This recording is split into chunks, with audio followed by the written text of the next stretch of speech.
భారతదేశానికి కావాల్సింది దేవాలయాలు కాదు, క్రీడా మైదానాలని RV tours and travels managing director RV Ramana అన్నారు. వైఎస్ఆర్ కడప జిల్లాలో జిల్లా పరిషత్ ఉన్నత పాఠశాల గంగనపల్లె పెండ్లిమర్రి మండలం క్రీడాకారుల కోసం ₹1,00,000 నగదు ప్రోత్సాహకాన్ని రమణ అందించారు. క్రీడాకారులకు మెరుగైన సౌకర్యాన్ని అందించడానికి, వారు జాతీయ స్థాయిలో పథకాలు సాధించడానికి తన చిన్ననాటి మిత్రుడు పాఠశాల వ్యాయామ ఉపాధ్యాయుడు శివశంకర్ రెడ్డి ఆహ్వానం మేరకు రమణ ప్రోత్సాహకం అందించారు. ఇక తమ పీటీ ఆధ్వర్యంలో తప్పకుండా జాతీయ స్థాయిలో పథకం సాధించి మళ్లీ రమణను స్కూల్కి ఆహ్వానిస్తామని విద్యార్థులు ఆయనకు హామీ ఇచ్చారు. ధన్యవాదాలు తెలియజేసుకుంటూ ఉన్నాను. మా సొంత జిల్లా కడప జిల్లా పెండ్లిమర్రి మండలం గంగనపల్లి ఉన్నత పాఠశాల విద్యార్థులు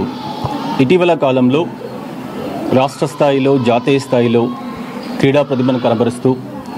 ఉన్నతమైనటువంటి శిఖరాలు అధిరోహిస్తూ గ్రామీణ ప్రాంతం నుంచి వచ్చి మట్టిలో మాణిక్యాల్లాగా దేశం గర్వపడేటువంటి పౌరులుగా ఎదుగుతూ ఉన్నటువంటి ఈ సందర్భంలో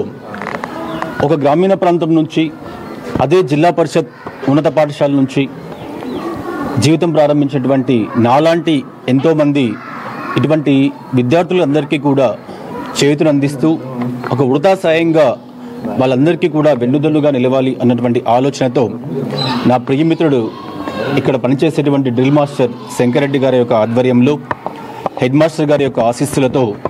ఇక్కడ పనిచేసేటువంటి టీచర్స్ వీళ్ళందరూ కూడా ఈ గంగనపల్లి స్కూల్ వాతావరణం చూస్తూ ఉంటే ఎంతటి చక్కటి వాతావరణంలో ఇక్కడ దాదాపు 5 కిలోమీటర్ల రేడియేషన్లో ఉన్నటువంటి 250 మంది పిల్లలకి చక్కటి విద్యా వసతులను ఏర్పాటు చేయడం మాత్రమే కాకుండా